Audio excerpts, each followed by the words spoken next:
संविधान को नहीं जानते, बाबा भीम को नहीं जानते। अरे पहले नहीं जानता बाबा भीम, यही जो मारा है वो खुद गाली में बोला है।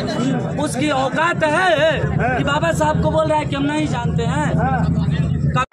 जब सब लोग इस थाने में जितने भी अधिकारी हैं अगर सब जानते हैं तो फिर ये कैसे बोला कि हम भीम को नहीं जानते? ये कौन है मेरे सामने आए? भीम टीम बोला गया, भीम टीम बोला, भीम टीम नहीं। भीम टीम की बात हटाइए। अगर अम्बेडकर साहब को नहीं जानता और चमार वंश की गाली देता है, अरे बाबू चमारे जी के देन हो कि राज करो सामने आओ।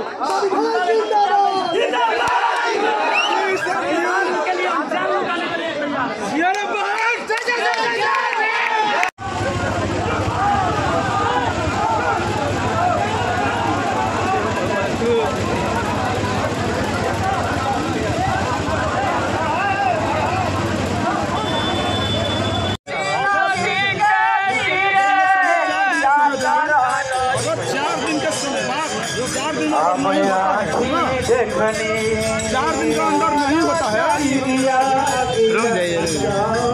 24 तारीख तक अगर उनको सस्पेंड नहीं किया गया, FIR दर्ज नहीं किया गया, तो फिर हम लोगों ने, मेरे लिए कोर्ट जिंदा है, कोर्ट में जाकर हमने मुकदमा दर्ज कराएंगे, ठीक है।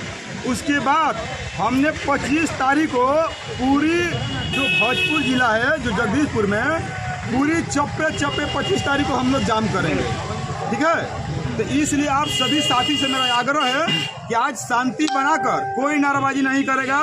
वो करते हैं संविधान विरोध काम करते हैं, कानून का विरोध करते हैं, करने दो। हमें संविधान से चलना है, कानून के अनुसार हमको काम करना है। अगर नहीं होगा कोर्ट से होगा, लेकिन न्याय लेकर रहेंगे, ठीक है। कोई हमको गैर संवैधानिक काम नहीं करना है। सब लोग शांति बनाकर चले, नाराबाजी कोई नहीं करेगा, ठीक ना। बाबा के नारा नहीं कर सकते हम लोग। ये खा रहा है ना कि ये लोग उग्र वाले लोग हैं, ठीक ना। हम लोग का आंदोलन चालू रहेगा, लेकिन संवैधानिक दायरे से होगा, ठीक है। चलो चलते हैं।